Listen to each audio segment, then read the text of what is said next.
한국사능력검정시험 심화편 이론 7번째 시간입니다. 이번 시간은 이제 고대 문화죠. 고대 문화를 잘 마무리하면 우리가 고대사가 다 끝이 난다라는 거죠. 굉장히 빠른 시간에 여러분들은 힘드셨겠지만 저는 기분이 좋다라는 거죠. 앞으로도 이제 여러분들께서는 공부할 게 너무 많아서 그렇죠. 자, 일단 진행합니다. 자, 복습은 잘 하고 계시죠? 복습 잘 하셔야 돼요. 복습 안 하시는 분들 계시는데 그러면 안 됩니다. 우리가 지금 공부를 굉장히 많이 했기 때문에 빠른 속도로. 고대 문화, 그래서 학문과 사상, 그리고 종교 편 들어갑니다. 자, 첫 번째, 한자의 보급과 교육. 이제 드디어 글자, 한자에 대한 내용이 나왔죠. 그래서 철기 시대부터 우리가 붓이 발견이 됐기 때문에 한자를 썼다라는 것을 우리가 알 수가 있고요. 삼국시대 이두, 향찰. 이두는 뭡니까? 한자를 우리말의 그 순서로 쓴 글, 그리고 우리말의 한자의 음과 뜻으로 순서를 이렇게 쓴 글인데 외울 것이냐? 외울 필요 없고요.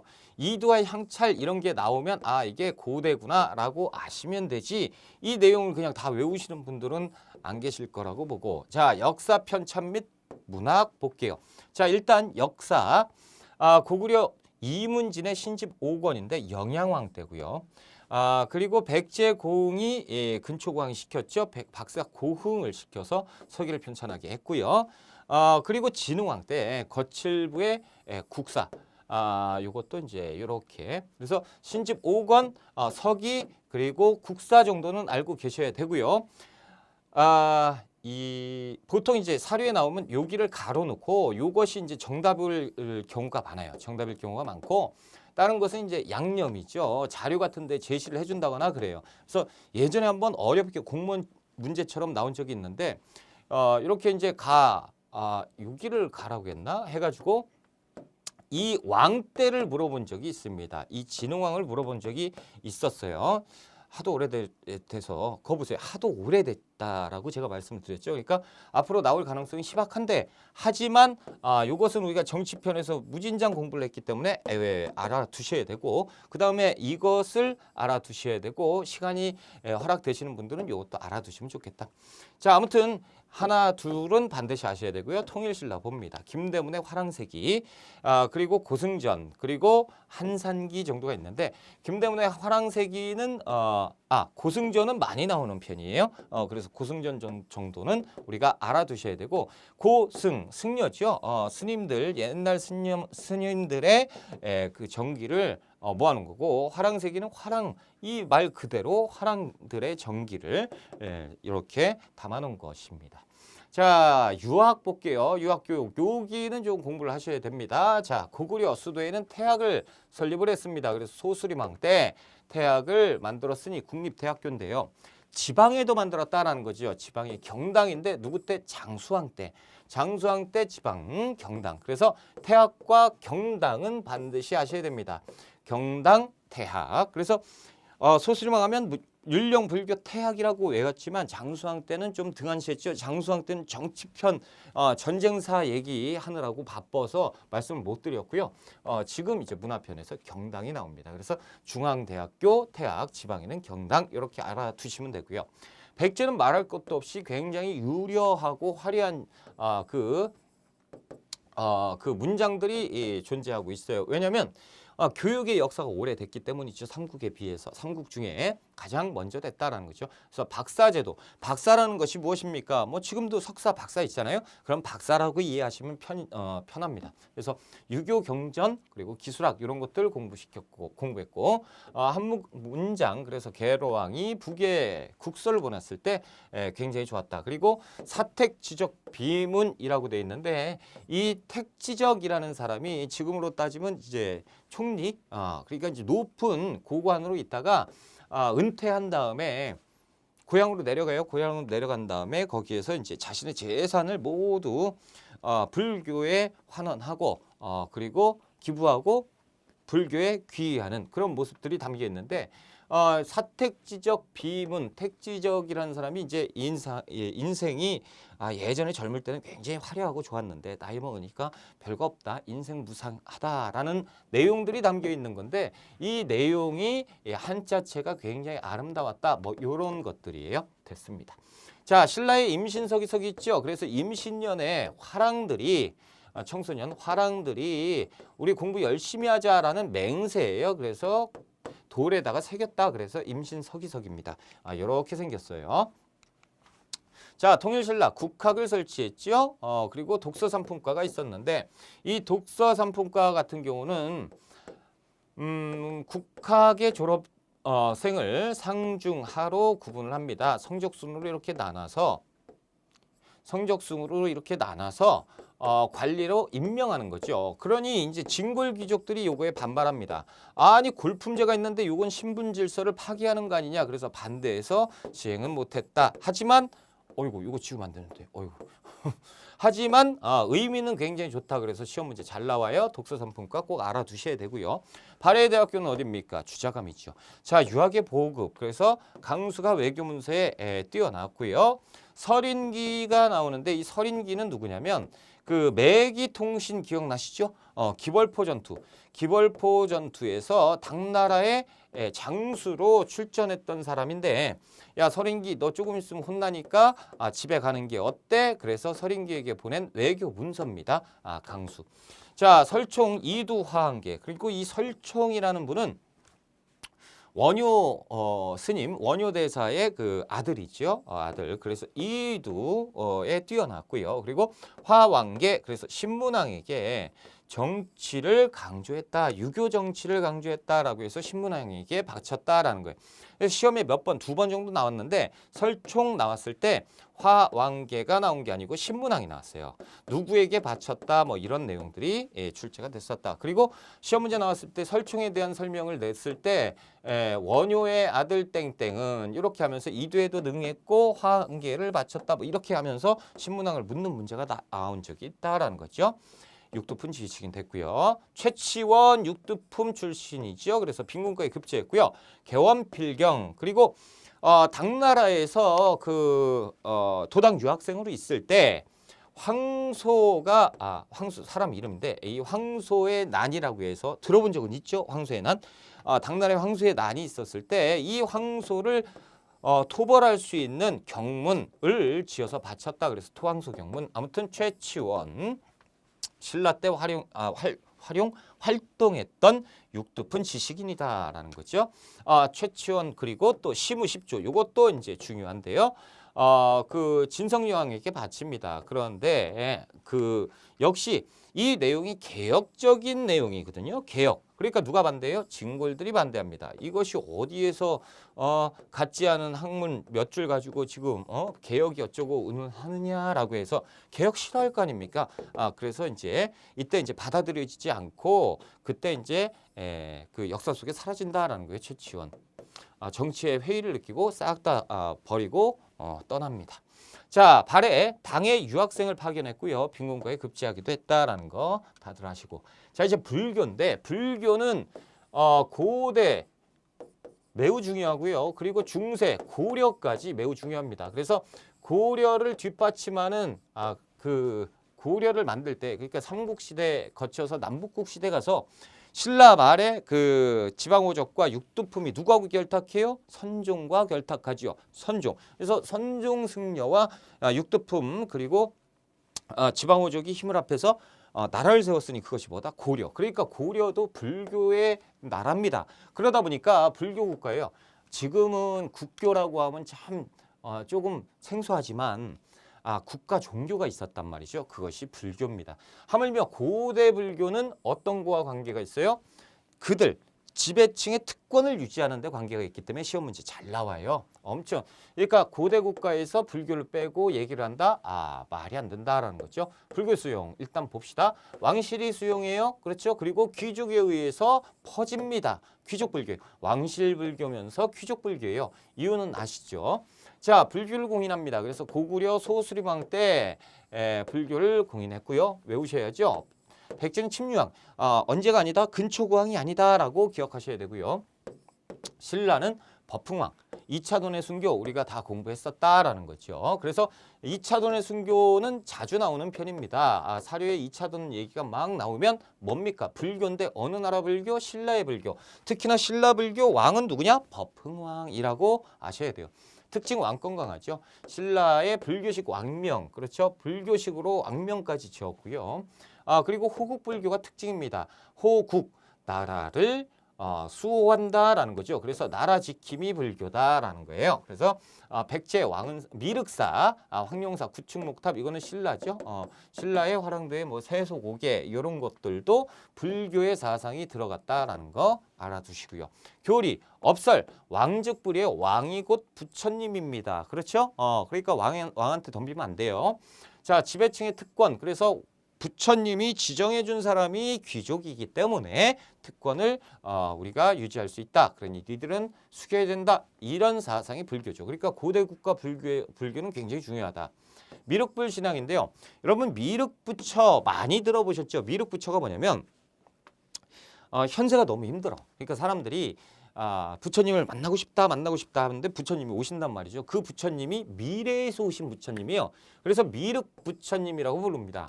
그러니까 미륵 부처를 믿는 신앙, 미륵불 신앙은 일단 부처님이 커야 돼요. 그래서 고려의 그 고려 시대 가면 부처님을 어떻게 만드냐면 불상을 어떻게 만드냐면 막 절벽 같은 데다가 부처님 머리를 올려놓습니다. 엄청 크고 막 그렇게 크고 웅장하게. 왜냐면 우리가 기대치가 있잖아. 지금 힘들어 죽겠는데 부처님 오셔서 구원을 하겠대. 근데 부처님 쪼만한 부처님 오시면 얼마나 기운 빠져요. 그래서 큰 부처님 오시면 우리를 구원해 주실 것이다 라는 것이 미륵불 신앙입니다. 자, 됐습니다. 불교의 발전. 그래서 통일신라. 이제부터 암기가 시작된다라는 거죠. 이제부터 암기 하셔야 돼요. 아이고 힘들다라는 거죠. 자, 원효. 그리고 이제 조금 있다가 바로 나오는 것이 누굽니까? 의상이 나와요. 원효와 의상은 신라 시대에 신라 중대에 활동했던 스님들인데 일단 원효하고 의상이 당나라의 유학길에 오릅니다. 당나라 유학길에 올라요. 근데 당나라 유학길 오르면서 당나라 넘어가기 바로 직전에 비가 쏟아져서 동굴에서 하루 머무르게 되죠. 그래서 잠자다가 목이 너무 마른 거야 새벽에. 그래가지고 뭐 물 하다가 이제 잠결에 바가지가 잡히는 거예요. 그래서 마셨죠. 시원하다. 자자. 그리고 자고 아침에 일어나가지고 어제 마셨던 물이 굉장히 시원한데 그거 어떤 걸로 마셨더라 봤더니 해골바가지였어. 사람의 해골바가지. 그거를 마셨단 말이죠. 그러니까 그 상태에서 이렇게 해가지고 토를 하면서 깨달음을 얻는 거죠. 그것이 원효대사입니다. 이 원효대사 깨달음을 얻는 것은 뭐냐면 부처님 멀리 계신 게 아니다. 내가 부처다라는 거죠. 왜? 이 세상의 모든 것들은 내 머리, 내 생각에서 나오는 것이다 라는 거예요. 일체유심조입니다. 그러니 당나라 유학을 가던 중에 귀국합니다. 의상에게 의상 나는 집에 갈래? 나는 깨달음을 얻었어. 그리고 집에 갑니다. 의상이 어디 가? 그럼 나는 갈게. 너는 갔다 와. 그래서 의상은 당나라의 유학을 갔다가 이제 다시 귀국하게 되는 거고 원효는 당나라 유학을 갔다 안 갔다라는 거죠. 가는 길에서 다시 돌아오게 됩니다. 자, 그러면서 모든 것이 마음에서 만들어내는 것이라는 깨달음을 얻게 되고요. 이때 당시가 언제냐면 또 원효 스님은 이 연도로 하면 또 막 머리 복잡하죠. 연도를 보자는 게 아니고 시기를 대충 보자는 거죠. 삼국시대에 태어나셔가지고 통일신라까지 활동을 하신다라는 거죠. 그러니까 중간에 통일기가 있었어요. 그때 이제 활동을 하셨던 분이 원효 스님입니다. 원효 스님이 이제 계속 불법을 설파하고 막 하고 있는데 통일이 됐어요. 그때 고구려 백제 신라 사람들이 서로 모여가지고 부처님의 교리 말씀을 가지고 서로 싸우고 있다라는 거야. 고구려 사람들은 그렇죠. 야, 부처님이 그런 말씀을 하셨어? 아니야, 이런 말씀을 하셨어. 하나의 논제를 두고 백제는 웃기지 마. 우리 동네에서는 이렇게 말씀하셨다니까. 신라에선 웃기고 있네. 이렇게 그냥 막 싸우고 있으니까 원효 스님께서는 이제 이때 얘기합니다. 얘들아, 니들 왜 싸우고 있냐? 부처님이 한 분이잖아. 한 분이 말씀을 하신 게 이상하게 니들 전파가 돼가지고 그런지 부처님은 하나다라는 거죠. 그러면 하나의 말이니까 하나로 되는 것이다 라고 통합을 해야 되잖아. 이 논쟁이 너무 많은 거예요. 그래서 논쟁을 화합하자라는 화쟁사상. 그렇죠? 그래서 불교의 사상적 이해 기준을 확립하기 위해서 여러 가지 지금으로 따지면 논문이에요. 불경 해설서를 씁니다. 그것이 대승기론소, 금강산매경론 요거 나오잖아요. 무조건 원효 스님이에요. 원효 정답 찾으면 되고요. 일심사상 이것이 화쟁사상이 한마음 한뜻이다라는 거죠. 한 분이 말씀하신 거다라는 거예요. 종파 간의 대립과 이런 것들을 화합하려고 하셨던 분이 원효 스님입니다. 그리고 신문화쟁론 요거 무조건 외우셔야 돼요. 일체유심조, 화쟁사상, 일심사상, 대승기론서, 금강산매경론, 신문화쟁론 무조건 외워야 된다라는 거죠. 그리고 원효 스님이 이제 돌아오셔가지고 이 중생들이 너무 불쌍한 거야. 이거 구제를 해야겠어요. 왜 불쌍하냐면 부처님 말씀을 아직도 모르고 있다라는 거죠. 왜요? 이게 다 한자잖아. 그러니까 이제 스님은 속세로 환속한다고 하죠. 법복을 벗고 환속합니다. 승복을 벗고 이제 환속해서 전국 방방 곳곳을 떠돌아다니면서 아이들에게는 무예가라는 어디 있어? 여기 있죠? 무예가라는 노랫가락을 막 만들어서 지어서 노래 부르게 막 하고 그리고 그 성인들에게는 이게 다 어렵죠. 불교 교리가 너무 어렵습니다. 하지만 부처님이 그렇게 어렵게 말씀을 하셨겠습니까? 지배층이 이렇게 하다 보니까 이렇게 된 것이고 쉽게 저만 따라하세요. 뭐를요? 나무아미타불 해보십시오. 그러면 나무아미타불, 아미타 신앙입니다. 이것이 나무아미타불이에요. 이것이 정토종이고 이것이 원효 스님이 이렇게 설법을 하신 거다라고 하는 거죠. 그래서 불교의 대중화 얼마나 좋아요. 나무아미타불만 하면 부처님이 지켜준다잖아. 그렇죠? 아미타 신앙입니다. 자, 그래서 법성종을 개창했고 그래서 이 부분이 시험 문제 잘 나오는 것이고 자, 이제 의상 스님인데 의상은 진골 출신이에요. 잠시만요. 요거 말씀 안 드렸네. 이렇게 하려면 어떻게 하고 다녀야 돼? 원효 스님이 전국을 떠돌아다녀야죠. 근데 막 비단 옷에 깔끔하게 하고 다녔겠습니까? 거의 뭐 누더기처럼 이렇게 하고 돌아다니셨겠지. 그래서 소성거사라는 별명이 있었다라는 거예요. 그리고 이제 여러분들이 또 오해하시는데 그 환속을 하셨다고 했잖아요. 환속을 하셨을 때 낳은 아들이 설총이다라는 거야. 스님의 애를 됐어. 자, 의상입니다. 의상 스님은 진골 출신이에요. 그리고 이제 원효하고 같이 올랐다가 자신은 당에 가서 공부를 하고 돌아오시는 거죠. 의상입니다. 그래서 화엄 사상을 정립하는데 굉장히 어렵죠. 그래서 화엄일승법계도 그래서 이 화엄일승법계도는 그림도 잘 쓰는데 그림처럼 보인다라는 거예요. 가나 다라 마 이렇게 해서 요렇게 해서 불교 만자처럼 요렇게 해서 교리를 정리했다라는 거예요. 멀리서 보면 이게 하나의 그림처럼 이렇게 보이거든. 그래서 화엄일승 법계도라고 하는 겁니다. 자, 그리고 화엄사상은 일즉다 다지길이에요. 다지길, 일즉다 다지길 어렵다라는 거죠. 뭐가 어려워요? 하나는 곧 여러 개고 여러 개는 곧 하나로 통한다라는 내용인데 어렵잖아요. 만물의 상호조화를 얘기한 거다라는 거죠. 그래서 만물의 상호조화, 화엄사상, 누구? 의상이라고 보시면 되고요. 자, 관음신앙이라고 하는데 관음신앙은 현세에서 그러니까 내세신앙과 현세신앙이 있습니다. 내세는 죽은 다음에 사후세계를 믿는 여기는 지금 현세 구복적인 신앙이잖아요. 지금 부처님에게 지금 잘 살게 해달라고 자꾸 비는 거죠. 그것이 관음신앙입니다. 의상이에요. 자, 이제 기타 볼까요? 해초의 왕오 천축국전인데요. 천축국이 인도를 얘기합니다. 그래서 5개의 인도, 그때는 분열기. 그래서 인도가 5개였어. 그래서 인도 5천축국을 왕래했다라는 뜻에서. 그래서 우리나라에서 당나라를 거쳐서요. 인도까지 다녀오신 분이 해초 스님인데 이때 썼던 기행문이 왕호 천축국전입니다. 시험 엄청 나오죠. 자, 그리고 짜장 스님 아니야. 자장 스님이에요. 그래서 자장 스님이 선덕 여왕에게 지금 신라의 기운이 별로 쇠퇴하고 있으니까 좋게 기운을 더 올려야 된다. 부처님의 절을 세우고 그리고 탑을 높게 세우면 그 안 좋은 지금 쇠퇴하고 있는 기운을 다시 높일 수 있다라고 해서 엄청나게 큰 탑을 세웁니다. 그것이 황룡사 9층 목탑이고요. 자, 발해도 불교가 있죠. 그런데 시험에는 거의 나오지 않습니다. 한번 보는 정도고. 자, 이제 선종입니다. 선종 나왔으니까 신라 말이겠죠. 그렇죠? 선종은 신라 중대에 유입이 돼서 신라 신라 하대에 엄청나게 번성을 합니다. 자, 통일 전후의 전례가 되고요. 신라 말기에 유행하죠. 누가 믿어요? 육두품과 지방 호족이죠. 왜 믿어요? 실천적인 경향. 그렇죠. 그래서 조영미가 쇠퇴하게 됩니다. 조영미를 이것은 조금 이따가 설명을 드릴 거예요.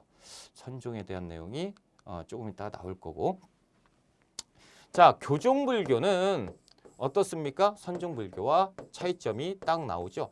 교종불교는 교리를 중시했단 말이죠. 안정적인 걸 추구해요. 그러다 보니까 안정적이고 편안하고 균형 잡힌 것을 좋아하겠죠. 균형. 그렇죠? 그러다 보니까 미술품이 균형이 잡혀 있다라는 거예요. 그래서 불국사 3층 석탑. 그렇죠?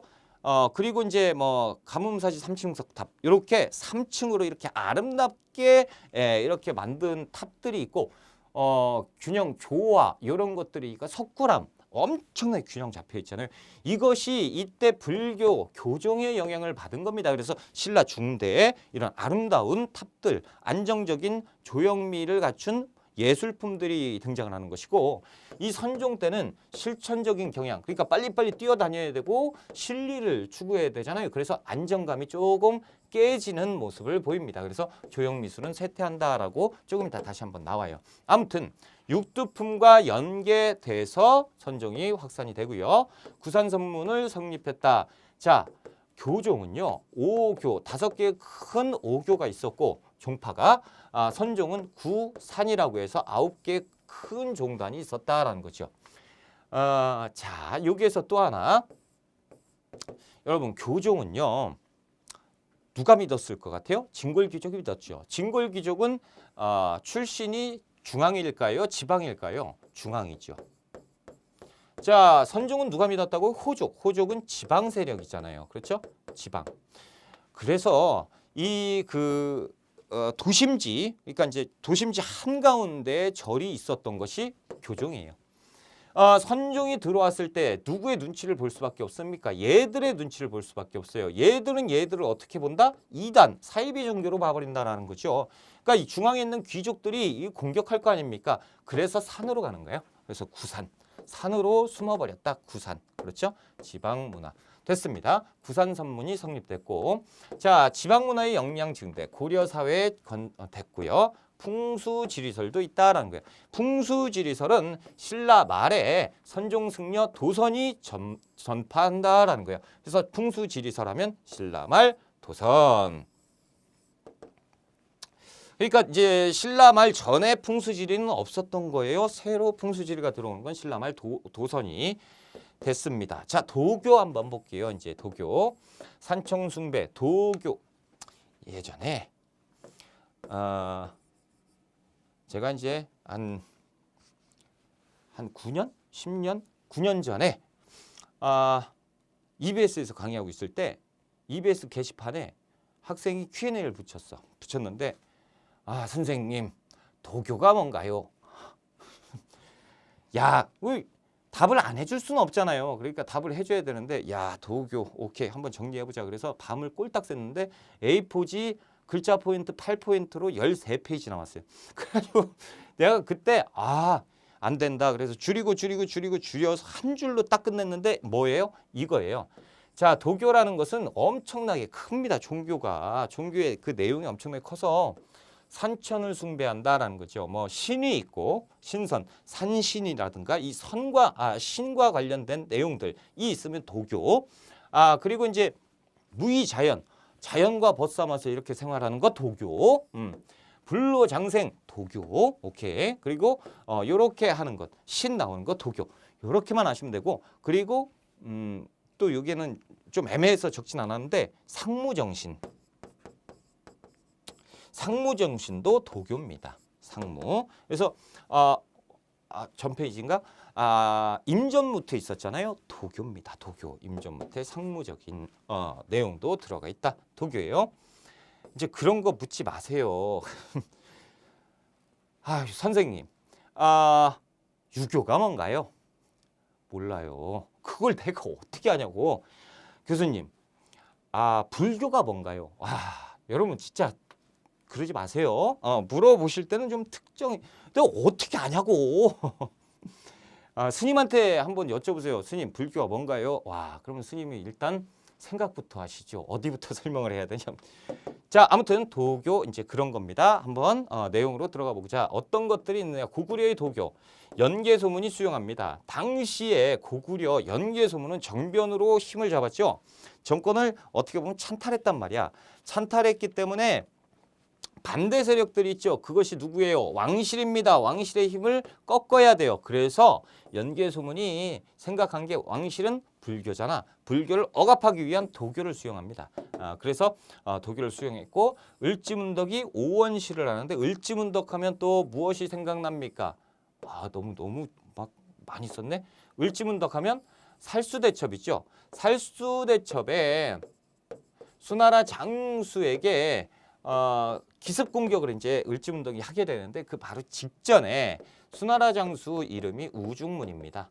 그래서 우중문에게 여수장, 수나라 장수 여는 뭐 너를 얘기하는 거예요. 수나라 장수 우중문에게 여수장 우중문 시를 이렇게 하는데 이 을지문덕의 오원시라고 불러요. 그래서 너 굉장히 지금 전쟁을 잘해서 싸움을 잘해서 너무 많이 이겼다. 그래서 공이 크니까 이제 만족한 줄 알고 돌아가는 게 어때? 라고 조롱을 한 거죠. 그러니까 의중문이 열받아가지고 이것이 지금 장난쳐 그러고 이 군사를 일으켰는데 을지문덕이 먼저 일으켜서 쳐버렸다라는 거예요. 살수에서 대파를 시켰다라는 거죠. 거기에도 내용이 나와 있다라는 거죠. 자, 사신도는 청룡, 백호, 주작, 현무 이렇게 해서 방위신을 얘기합니다. 신이죠. 그래서 동서남북을 지키는 방위신인데 청룡, 백호, 주작, 현무가 있다라는 거예요.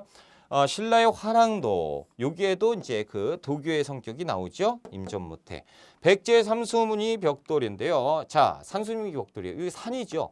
어떻게 산이 요 안에 신들이 살고 있습니다. 산신과 산과 그러니까 자연과 신이 같이 있다라는 거예요. 산수문이 벽돌. 자, 이 금동대학로인데요.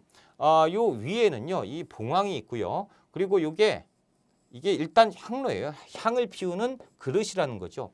이게 이제 향 뚜껑이고 이렇게 열고 여기에다 향 넣고 딱 하면 불이 쫙 해서 불이래.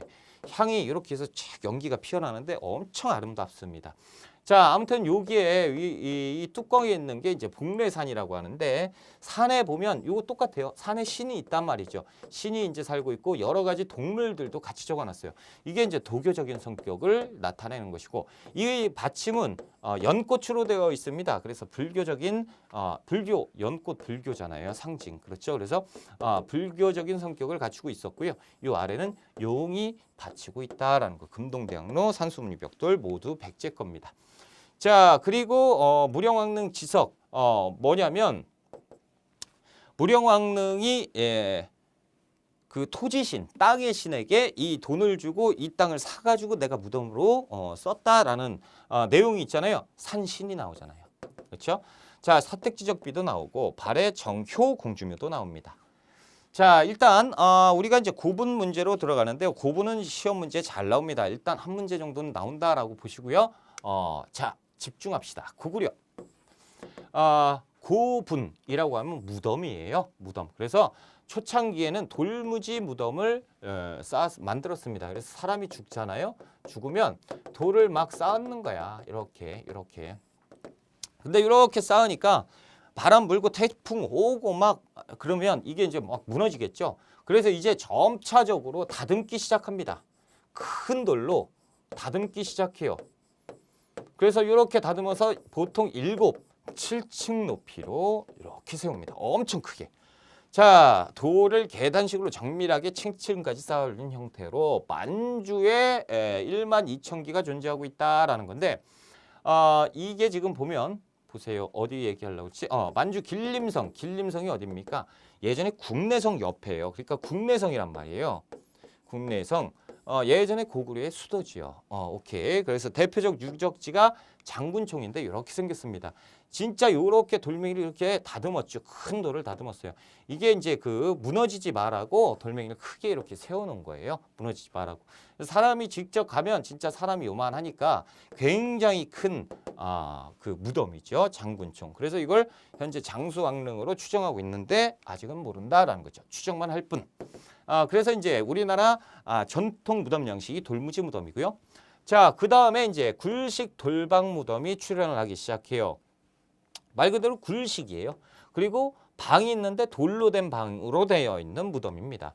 돌로 널방을 짜고 그 위에 흙으로 넓어 봉분을 만든 형태 벽화가 존재하고요. 모주림 청정 구조로 되어 있고 뭐 이렇게 되어 있는데 어렵죠? 보자라는 거. 보면 엄청 쉬워요. 자, 이게 그 파는 거예요. 길을 판 거죠. 넓길이 있고 이렇게 해서 요 안에 방이 있습니다. 방. 그렇죠? 방이 있고 이 방이 이렇게 이제 위에서 아래로 본 거야. 그러면 여기에 3개 그리고 이쪽에 4개의 벽이 있잖아요. 그래서 여기에다가 벽화를 그립니다. 벽화. 그래서 여기에서 이제 대표적인 게 강서구분이 대표적인데 아까 보셨던 도교적인 성격의 사신도 동서남북 해가지고 청룡백구 주작 현물을 이렇게 새겨놓은 거예요. 방에 뭐가 있어요? 벽이 있으니까 새길 수가 있다라는 거죠. 앞방이 있을 때도 있고 없을 때도 있어요. 아무튼 여기에 있어서 여기에 널방이니까 뭐가 있겠어? 널이 있지요. 널이 뭐 몇 개 있을 수도 있고 한 개 있을 수도 있고 하나는 이제 그 무덤의 주인을 안치한 것 그리고 하나는 이 주인이 썼던 껴묵거리 물건들을 같이 묻어 놓은 널이 있기도 하고요. 그리고 이것은 모주림 천장 구조로 되어 있습니다. 이것이 이제 위에서 아래로 보면 이런 형태로 되어 있죠.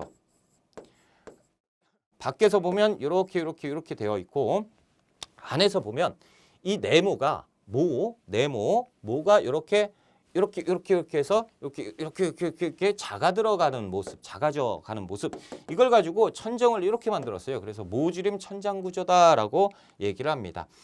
요것이 그리고 여기에다 흙을 이렇게 덮는 거죠. 흙을 그래서 봉토라고 부르는 거예요. 이것이 이제 굴식 돌방 무덤인데 이게 최대 단점이 뭐냐?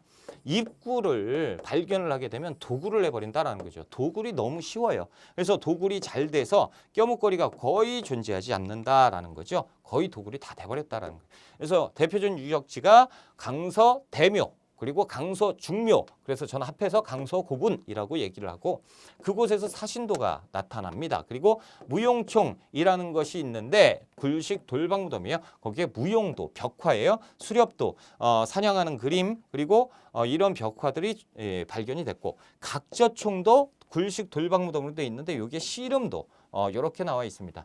자 볼게요. 씨름도 있죠. 각저총에서 발견된 벽화입니다. 자 이게 씨름을 하고 있는 그림인데 여기에 보면 여기 코가 굉장히 크죠. 우리나라 사람 같아요? 아니에요. 서양 사람이에요.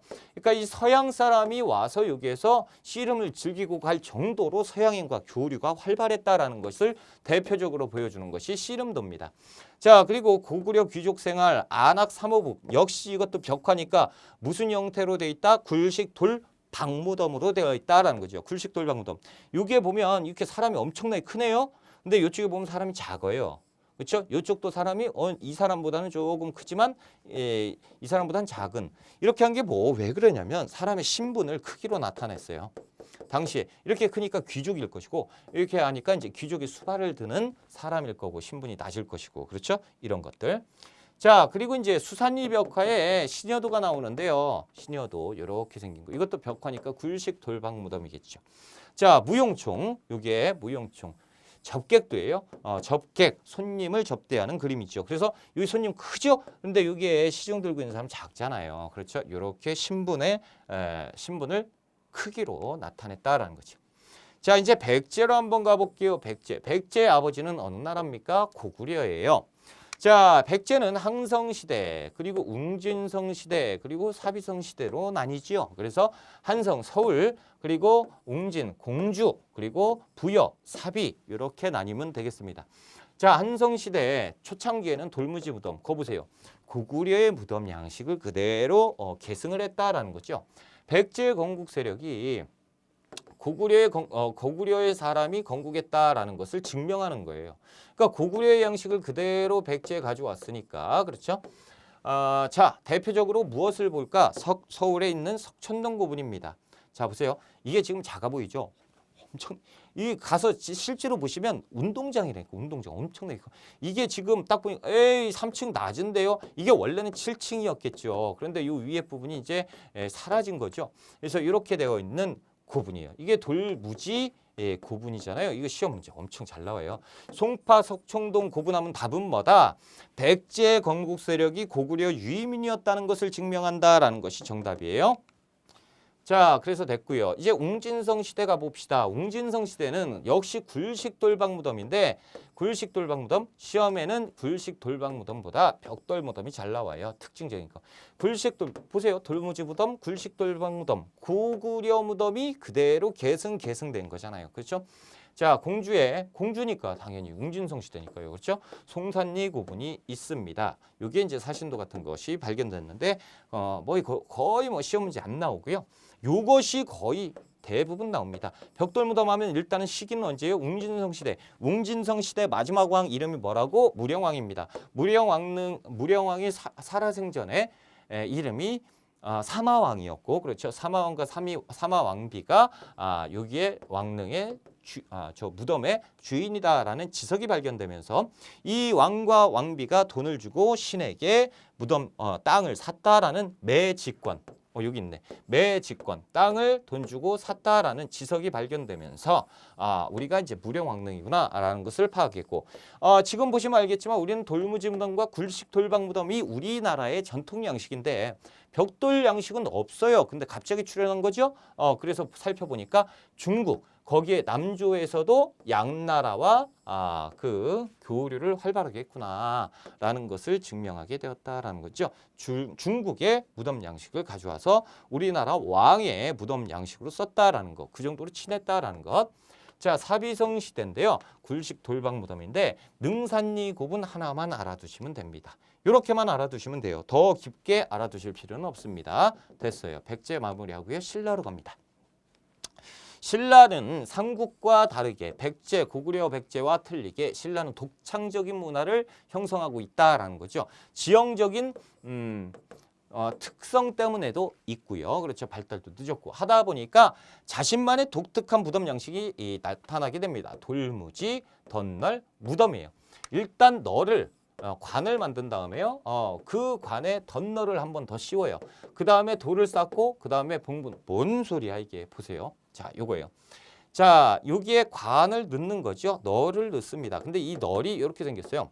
자, 여기 나무 널, 그러니까 사람이 여기 들어가 있고요. 그리고 여기에 널을 하나 만들어서 뼘거리를 넣고 이것을 보호하는 나무 널을 크게 덧널을 하나 세우는 거죠.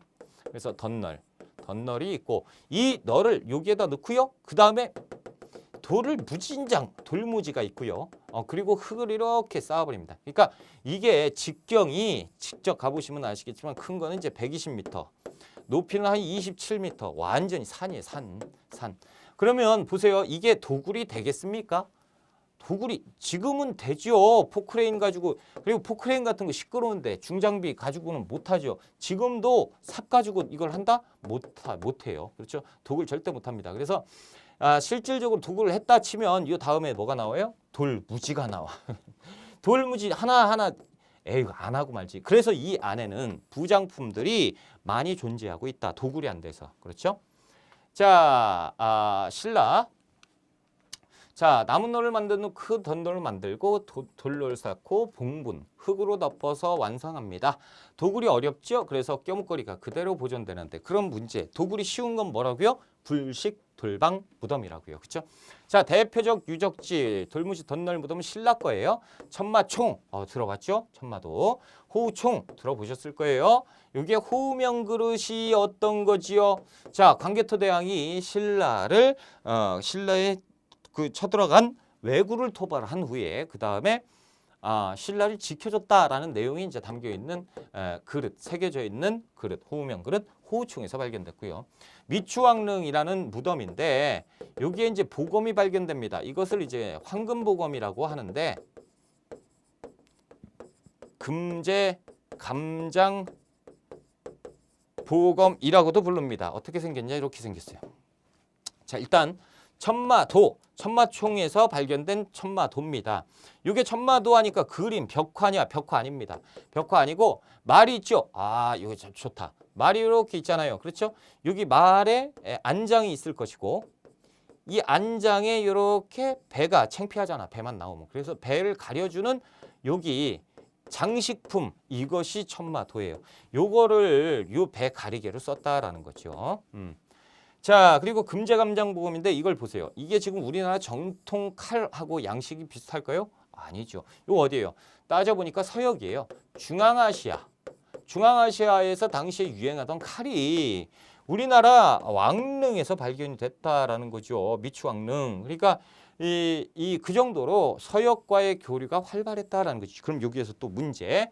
자, 서역과 교류가 활발했음을 삼국시대에 서역과 교류가 활발했음을 증명하는 증명을 몇 개만 대봐라라고 하면 첫 번째가 뭐예요? 아까 보셨던 고구려 씨름도 그리고 신라의 이 황금보검입니다. 금제감장보검, 황금보검 이렇게 찍으시면 돼요. 됐습니다. 자, 이제 가야 볼까요? 가야. 대성동 고분, 김해의 금관가야죠. 금관가의 대성동 고분, 그리고 고령의 대가야, 대가의 지산동 고분이에요. 그래서 이 내용은 뭐 거의 비슷하기 때문에 시험 문제 뭐 내용까지 물어보진 않는데 이 시험 문제 이렇게 돼 있어요. 그 김해의 대성동 고분이 어쩌고 저쩌고 돼 있어요. 그럼 어디 풀어라라는 거야? 금관가야 풀어라라는 거고. 자, 사진이 막 주어지는데 이렇게 막 무덤이 있는데 이 지산동 고분인데 여기에 관련해서 어쩌고 저쩌고 나옵니다. 그럼 어느 나라 프로라는 거야? 대가야. 자, 그래서 외워봅시다. 이건 그냥 외워요. 단순하게. 지대가 높은 지대가 있고 낮은 지대가 있잖아요. 지대. 근데 그 지대 이름이 그냥 대금지대야. 말도 안 되지만 그냥 외우자니까. 대금지대. 됐어. 그럼 절대 대금지대. 대성동은 금관가야. 그렇죠? 그리고 지산동은 지대니까 대가야. 오케이. 다 됐죠? 됐어요. 자, 유물, 금동관, 그리고 철제무기와 갑옷, 수령도끼, 철장식. 그래서 이 갑옷 같은 경우는 예전에 중급 시험에 엄청 잘 나왔어요. 그러니까 우리는 지금 심화잖아요. 그렇죠? 그래서 갑옷이라는 사진도 많이 나올 수 있으니까 갑옷이 나오면 무조건 가야다라고 보시면 되겠습니다. 무조건은 아니고 거의. 그렇죠? 자, 이제 통일신라의 굴식 돌방무덤과 화장법이 있는데, 자, 통일신라로 가면 신라가 통일했어요. 이제 삼국시대예요. 삼국시대에서 남북국시대로 간 거예요.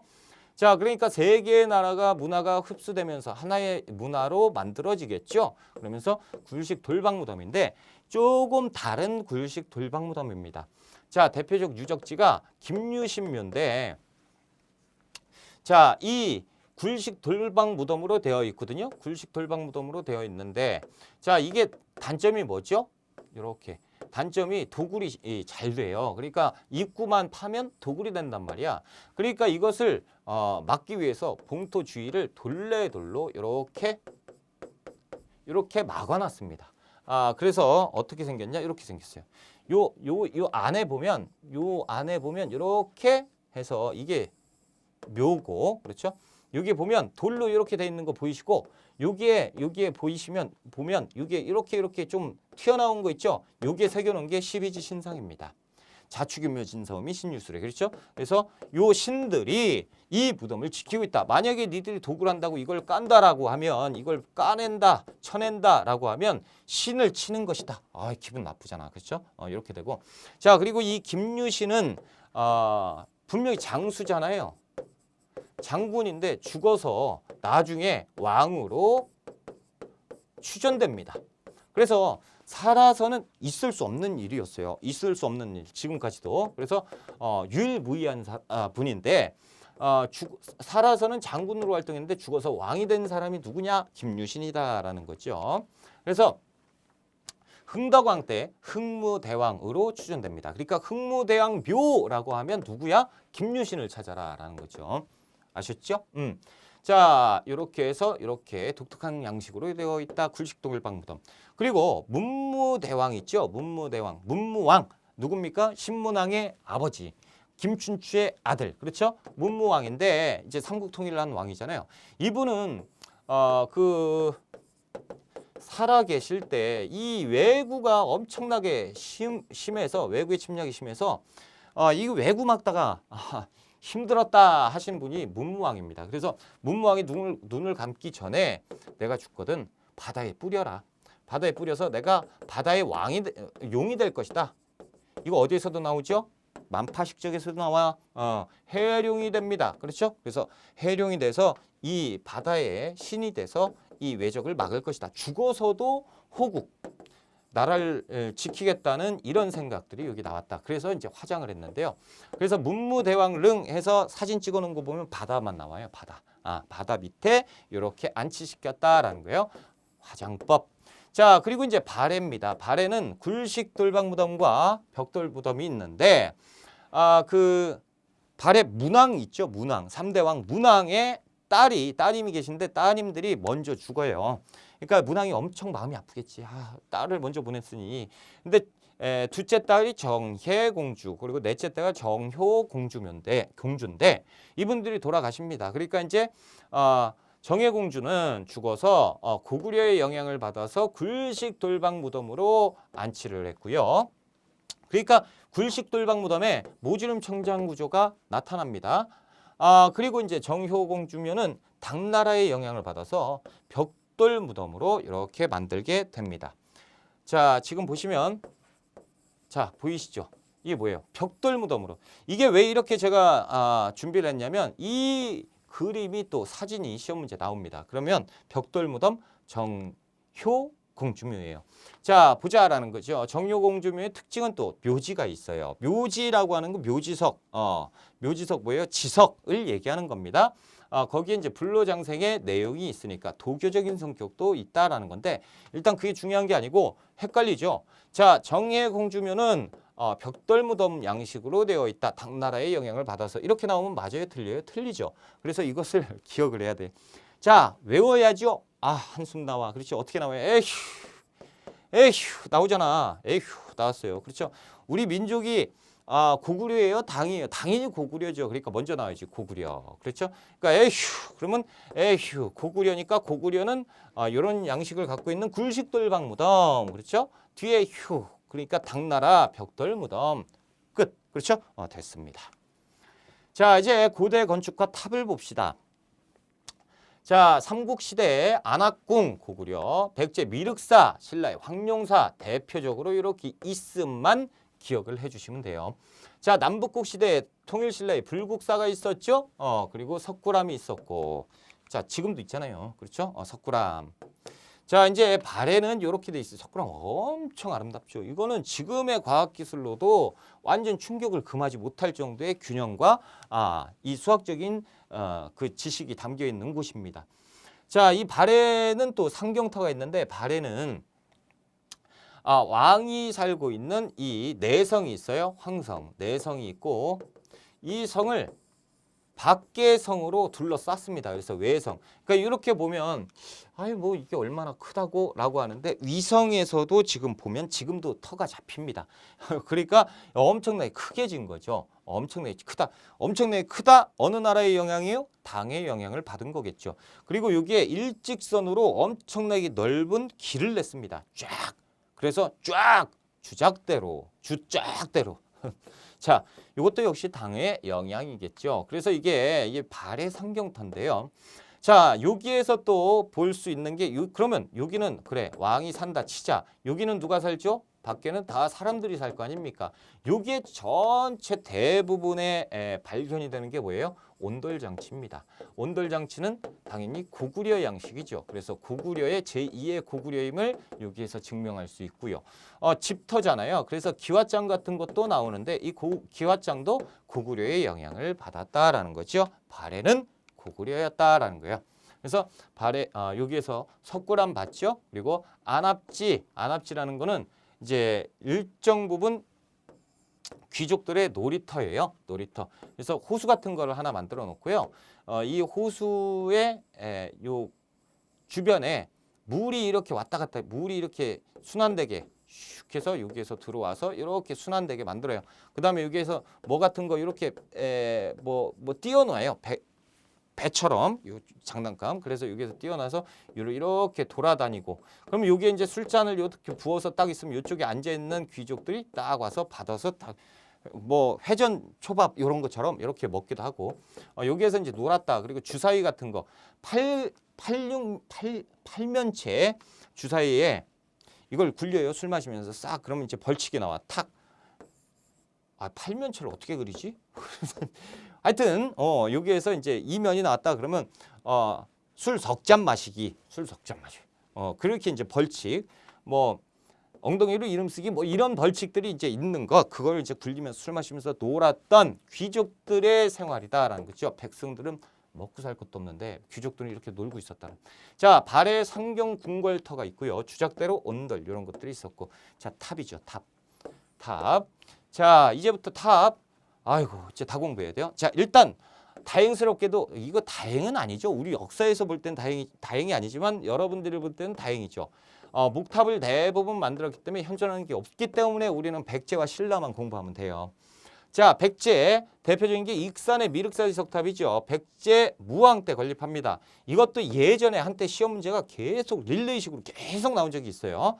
무왕 때 건립을 했고요. 동탑과 서탑 중에 서탑만 일부 현존합니다. 그래서 서탑이 무너졌는데 그것을 또 복원하는 작업을 했었다라는 거죠. 목탑 양식으로 되어 있어요. 자, 보세요. 이게 일제시대 직전에 잘 안 보이실 건데 이렇게 돼 있는데 이게 이제 시멘트로 이렇게 발랐어요. 일본 놈들이요. 이거 보더니 야, 이거 무너지는 것 같은데, 야, 이거 이게 이제 흘러내렸거든. 그러니까 안 무너지게 시멘트로 이쁘게 발라줬어요. 이렇게. 문화재 훼손을 한 거지. 자, 그래서 이게 익산에 있는 미륵사지 석탑인데 봐보세요. 이게 지금 보면 나무를 이렇게 하나하나 판으로 이렇게 연결해서 끼워 맞춘 식으로 되어 있죠. 근데 이게 나무예요? 아니에요? 석탑이에요. 그래서 목탑의 양식을 갖춘 석탑이다라는 거죠. 자, 이게 이제 복원을 해 가는 과정입니다. 근데 이 복원을 그냥 완벽하게 좀 하면 얼마나 좋아요. 그렇죠. 여기 흘러내린 이 시멘트 바른 거 있잖아. 요거까지 그대로 복원을 시켰어요. 그냥 완전체로 해야지. 이것을 복원을 하면 어떻게 해? 수백억을 들여가지고 공사를 했는데. 아무튼 익산의 미륵사지 석탑입니다. 됐어요. 자, 그래서 익산의 미륵사지 석탑 시험 문제 엄청 잘 나옵니다. 7세기 무왕 하나 기억하시고 목탑 양식이라는 거 기억하시고 이 안에서 사리 보관함이 나옵니다. 사리 보관기가 발견이 됐습니다. 아셔야 되고요. 자, 그리고 부여의 정림사지 5층 석탑인데 이것은 익산의 미륵사지 석탑을 계승한 양식입니다. 무왕 때 건립했고요. 익산의 양식을 계승했다라는 거죠. 그래서 안정적인 구조를 가지고 있는 비슷하죠. 목탑 양식처럼 이렇게 되어 있잖아요. 그렇죠? 그래서 부여의 정림사지 5층 석탑. 자, 신라의 경주 황룡사 9층 목탑이고 호국불교입니다. 그래서 자장 스님이 선덕여왕에게 건의를 해서 만든 것. 지금은 없어요. 몽골 침입 때 불타버렸습니다. 자, 그리고 경주의 분황사 모전 석탑인데 신라에서 가장 오래된 석탑이에요. 가장 오래된 석탑. 자, 그래서 이게 모전이 뭐냐면 이 벽돌만큼 조만하게 이렇게 하나하나 다듬어. 그래서 다듬어서 이렇게 벽돌 양식처럼 이렇게 쌓은 거예요. 근데 벽돌 양식은 아니고 이걸 가지고 전탑이라고 부릅니다. 전탑. 원래는 이게 9층 높이였어요. 그런데 나머지 게 싹 다 날아가고 이렇게 3층만 남아있다라는 거죠. 자, 그래서 선덕여왕 때 건립한 거 이거 중요해요. 그래서 분황사 모전석탑은 가장 오래된 신라탑이고요. 선덕여왕 때 건립됐고 전탑의 형식으로 되어 있다라는 거예요. 자, 이제 통일신라 봅시다. 이중기 단위의 3층 석탑의 형식이 유행을 했고 경주의 가뭄사지 석탑, 그래서 신라중대 신문왕 때 이게 2번인가 시험 문제 출제됐거든요. 역대 시험 중에. 그랬는데 신문왕을 물어봤던 게 나왔습니다. 거의 많은 수의 학생들이 틀렸죠. 추정됐고 경주 불국사 3층 석탑, 줄여서 이제 석가탑이라고도 부르는데요. 통일신라의 전형적인 탑입니다. 그래서 여기에서 여러 가지가 나오는데 봐보세요. 가문사지 3층 석탑 이렇게 생겼고 이것도 불국사 3층 석탑인데 여러분 보세요. 탑을 어떻게 세는지 알려드릴게요. 자, 지금 보면 이게 3층이 아니고 5층 같잖아. 하나, 둘, 셋, 넷, 다섯. 그렇죠. 요거 봐도 하나, 둘, 셋, 넷, 다섯, 여섯, 일곱. 뭐야 이거. 근데 왜 3층이래요? 자, 그 탑을 셀 때는요. 이 지붕처럼 생긴 거 있죠. 이게 옥계석입니다. 이걸 세는 거예요. 이 옥계석 하나, 둘, 세 개죠. 그래서 3층이에요. 그래서 이 탑의 몸, 그래서 한자로 몸 신자를 써서 이걸 탑신이라고 부릅니다. 탑신은 3층 탑신이에요. 그리고 이것은 이 탑이 요거잖아. 이 탑을 받치는 받침돌. 그래서 이걸 기단이라고 그러고 보통 신라 중대에는 이중 기단을 가지고 있고 3층 탑신을 가지고 있습니다. 이중 기단의 3층 탑신. 그래서 굉장히 안정된 구조로 이렇게 만들어지는 것이 뭐다? 신라 중대다라는 거죠. 그래서 신라 중대의 특징이에요. 이중 기단의 3층 탑신을 가지고 있다라는 거죠. 경주 불국사 다복탑 아주 아름답다라는 거고 양양에 진전사지 3층 석탑이 있는데 기단과 탑신에 팔부중상을 새겨놨다라는 거예요. 봐보세요. 여기 이 기단이 있죠? 이 기단 우리 공부했어요. 탑신. 그게 3층 탑이에요. 요건 몇 개예요?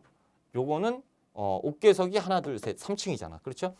자, 진전사지 3층 석탑은 기단 여기에 뭐가 새겨져 있죠. 이게 팔부중상. 그래서 부처님이나 보살을 이렇게 새겨놓은 거예요. 그래서 진전사지 3층 석탑이고 이것을 잘 보면 우리가 풀 수가 있다는 거죠.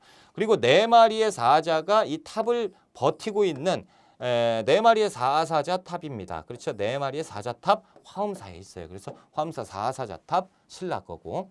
자, 그리고 승탑 탑비 선종의 유행과 관련해서 화순에 있는 쌍봉사 철감선사 승탑이 있습니다. 자, 여러분 승탑이라고 하는 것은 사리보관 탑을 얘기하는 겁니다. 당연히 선종의 영향을 받았죠. 그래서 팔각 원당형으로 되어 있는데 이렇게 생겼어요.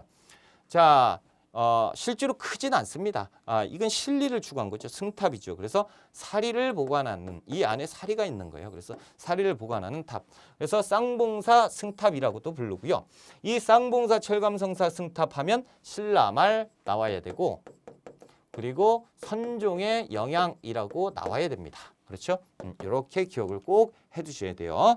그리고 이 이외에 승탑이 출제가 되거든요. 이 이외에 승탑이 사진으로 이렇게 나온다. 고려 승탑으로 푸시면 돼요. 신라 때는 딱 하나만 출제가 됩니다. 쌍봉사 승탑이 출제가 되고요. 이것은 발해 영광탑이에요. 그래서 발해 영광탑 전탑 형식으로 되어 있다라는 거예요. 발해 역시 우리 민족이잖아요. 우리의 역사 문화유산입니다. 그렇죠? 이 발해 영광탑도 잘 기억을 해두시고요. 그래서 발해도 승탑, 영광탑 이렇게 기억해 두시면 좋겠다라는 거죠. 자, 이제 불상입니다. 불상. 우리가 불상 시험에 꼭 나오지요. 자, 불상 한번 봅시다. 자, 삼국시대 불상, 삼국 공통의 금동 미륵보살 방가사유상이 있죠. 너무 유명하다라는 거죠. 너무 익숙한 삼국시대에. 자, 그리고 고구려의 영가칠년명 금동열애입상인데, 자, 이 부처님이요. 요 뒤에 이 부처님을 이렇게 보호하고 있는 듯한 이것을 광배라고 부르거든요. 광배. 이 광배 뒷면에 연가 7년에 스님들이 모여서 부처님을 이렇게 만들었다라는 내용이 그래서 연가 7년이 새겨져 있다. 새길명. 그래서 연가 7년 명 금동열애입상이라고 합니다. 고구려 거예요. 그래서 북주의 영이 됐고요. 강한 인상 못했어요. 그래서 고구려 연가 7년명 금동열애입상 꼭 기억하시고요. 백제 서산 마의 삼존상이라고 해서 우리가 익숙한 그림, 백제 온화한 미소 불상을 볼 수가 있고요. 자, 신라의 경동배로 됐고요.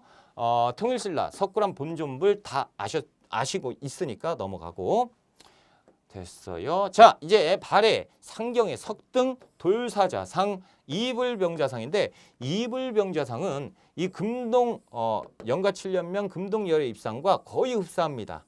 스님 불상의 모습이 보세요. 자, 이 모습과 아까 금동열애입상 연가 7년명 금동열애입상의 그 부처님 얼굴과 거의 똑같죠. 그래서 이 이불병자상은 발해 건데 이 이불병자상을 보면 고구려의 양식을 계승했다라는 것을 증명한다라는 거죠. 됐습니다. 넘어가고 글씨 뭐 한번 보세요. 이렇게 보고 자, 과학기술도 한번 보시는데 여기에서 이제 천문학, 고구려 천문도 이게 신라 첨성대. 첨성대 다 아시죠? 이렇게 생긴 거. 요것이 천문을 관측했던 신라 천문 관측대입니다. 그렇죠? 이렇게 알아두시면 되고요. 수학은 말할 거 없죠. 신라의 뭐 석굴암 보면 우리가 알 수 있다. 불국사 삼층석탑 자, 금속기술 백제 칠지도 하면 뭐가 떠오릅니까? 근초광 떠올라야죠. 자, 근초광이 왜 그 왕에게 하산 칼 칠지도입니다. 이런 거 보면 금속 기술이 굉장히 뛰어났다는 거 알 수 있고요. 자, 여러분 무구정광 대다란이경이라는 거 불국사 3층 석탑에서 발견됩니다. 불국사 3층 석탑에서 발견되는 것은 무구정광 대다란이경뿐만 아니고 이게 1960년대 발견된 거고 2000년대 들어와서 그 뭡니까? 금동 입상과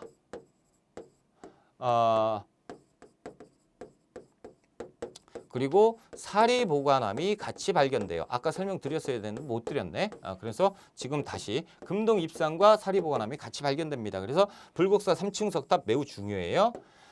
세계에서 가장 오래된 목판 인쇄물이 뭐라고? 무구정광 대다란이경입니다. 그래서 석가탑이 시험 문제 엄청 잘 나와요.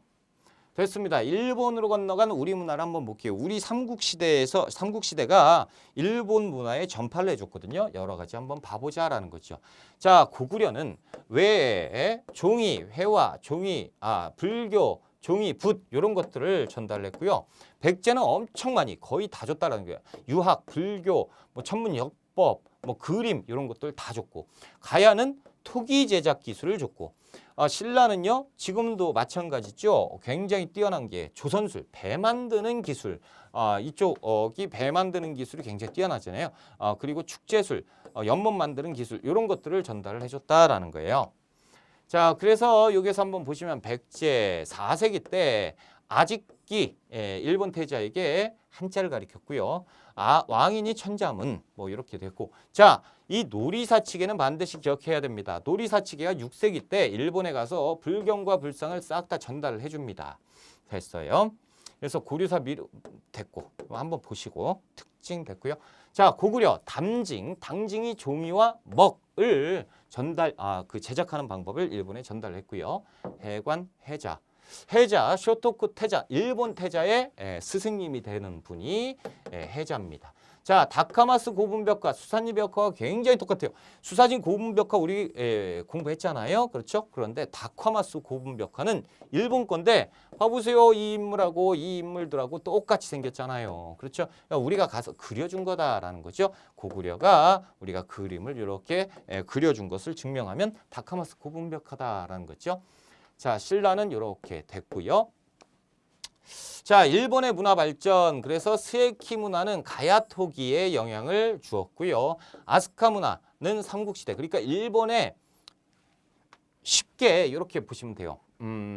삼국시대, 우리나라 삼국시대 고구려 백제 신라의 문화가 이렇게 가서 일본의 문화를 꽃피워줬는데 일본 문화 이름이 아스카 문화예요. 그래서 삼국시대의 문화를 전달을 해서 일본 아스카 문화에 꽃을 피워줬고요.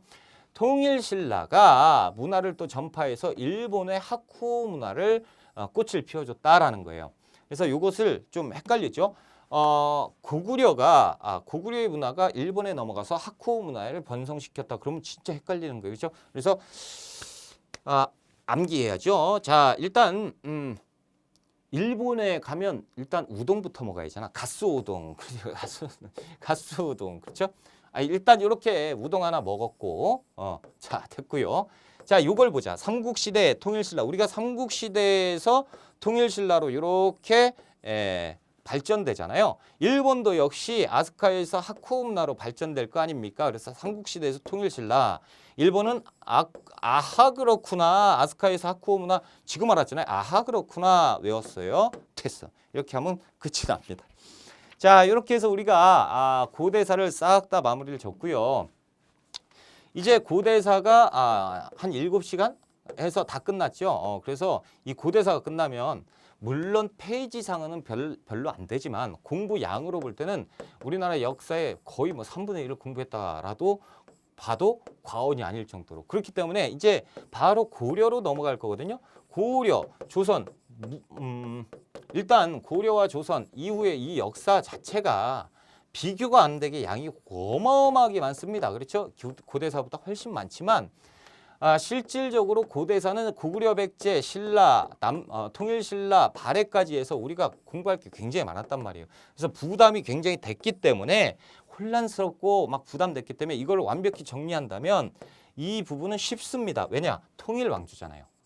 통일 왕조입니다. 이제 왕조가 하나로 간단 말이죠. 그래서 고려 왕조, 조선 왕조로 이렇게 공부하면 편하기 때문에 우리가 공부하는데 부담 별로 없지만 이 부분 굉장히 부담이 됐단 말이죠. 그래서 제가 쉽다 편하게 가자라고 말씀드리고 쉽게 공부는 시켜드렸지만 실질적으로 어마어마한 양을 공부한 겁니다. 그래서 제가 이렇게 말씀드리는 거는 고려사 들어가기 전에 철저하게 복습을 하셔야 됩니다.